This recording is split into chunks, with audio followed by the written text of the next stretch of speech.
తెల్లవారే వెలుగు రేఖలా పచ్చ పచ్చ పచ్చి మట్టి బొమ్మలా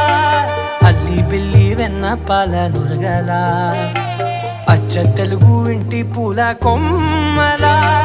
దేవదేవుడే పంపగా ఇలా దేవతే మా ఇంట అడుగే పెట్టెనంట బ్రహ్మ కళ్ళలో కాంతులే